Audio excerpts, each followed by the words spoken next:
नमस्कार. मी अतुल नरसिंग पाटील एटी झांबरे विद्यालयात कार्यरत आहे. पीयूच्या वहीचा आजचा दुसरा दिवस 30 एप्रिल 2016 शनिवार. आज बाबा लवकर घरी आला आणि लगेच मला रंगाच्या दुकानात घेऊन गेला. लाल आणि पिवळ्या रंगाच्या दोन छोट्या चपट्या डब्या आम्ही विकत घेतल्या. दुकानदार बाबांच्या ओळखीचा होता. त्याने विचारलं, या एवढ्याशा रंगाचं काय करणार?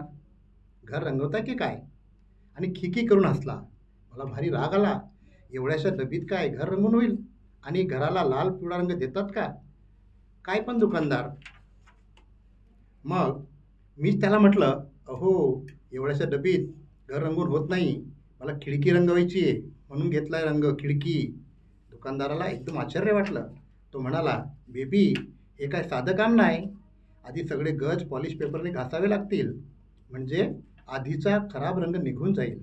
शिवाय रंगाच्या डबीत थोडं टर्पेंटाईन टाकावं लागेल, म्हणजे रंग खिडकीला एकदम बेस्ट दिसेल. बाबा त्याला म्हणाला, ठीक आहे, टर्पेंटाईनची एक छोटीशी बाटली आणि छोटासा ब्रश द्या. दुकानदाराने आम्हाला छान चपटा मऊ ब्रश दिला. बाबाने त्याला पैसे दिले. उरलेले पैसे परत देताना दुकानदार म्हणाला, बेबी, खिडकी रंगून झाली की सांगायला या. आणि पुन्हा खिडकी हसला.